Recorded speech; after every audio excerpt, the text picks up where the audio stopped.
But in recent decades, women have done a better job pushing back. Most people now understand, for example, that there is no predictable correlation between women's menstrual cycles and their moods. But boys will still be boys, right? Despite decades of research contradicting this conclusion, we are still completely willing to believe that men can best be understood by looking more closely at their brains, balls, and biceps.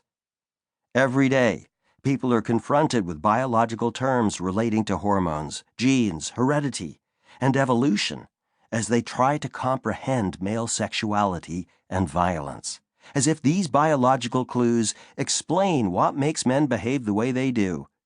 One particularly effective strategy is to compare the males of the human variety with males of other animal species. When we do this, we tend to simplify the behavior of men to emphasize automatic, animalistic responses to stimuli. There is no room for the enormous range of male responses based on culture, history, and personality, and therefore no need for accountability. And let's admit it, that is not being fair to non-human males either. If we hold that human male behavior is best understood in relation to what the males of diverse species do and feel, driven by instinct and impulse, then we are indeed selling men short. Men are animals. But what does that really mean? Few people are so blind as to think that biology determines everything about what it means to be a man.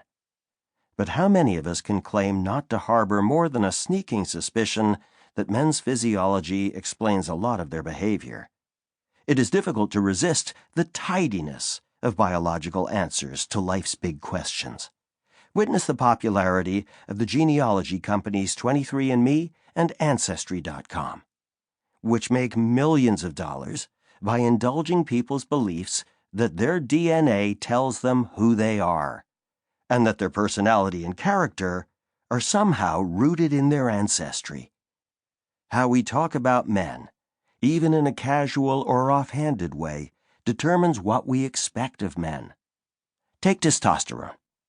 Some of our most widely read and smartest pundits casually endow this molecule with supernatural properties to make broader points about men. A search of daily news sources quickly yields mentions like a cloud of testosterone, Frank Bruni, hard-driving testosterone-fueled culture, Walter Isaacson, rhetorical testosterone deficit, Kathleen Parker, testosterone-drenched movie stars in an article on an up-and-coming young actor, and testosterone-measuring handshakes, Charles Blow. James Lee Burke, one of my favorite mystery writers, leaves an indelible image in a 2016 novel. I could hear him breathing and could smell the testosterone that seemed ironed into his clothes. It's not hard to see the poetic license here. But the pattern is meaningful because using testosterone as a figure of speech to describe masculinity has become harmful. When we view aggressive handshakes as explained by chemicals, we are asking for trouble. And the tacit assumptions behind this way of talking are continually reinforced by poorly designed or misinterpreted research that lets men off the hook when they misbehave by attributing their behavior to distinctive male traits. Biology seems fixed.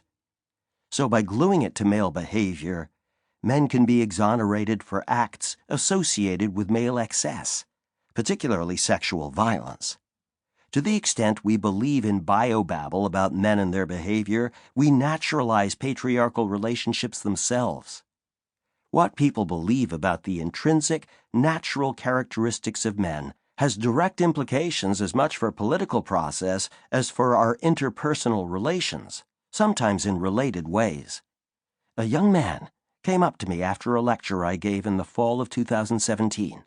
He told me, "My mother voted for Trump. I think she overlooked his comments about women because, boys will be boys." The student paused, looking sheepish as he continued. "What I want to ask her, though, is that what you think of me?" He was clearly in distress, imagining that his mother could lump him together with Donald Trump just because they were both men.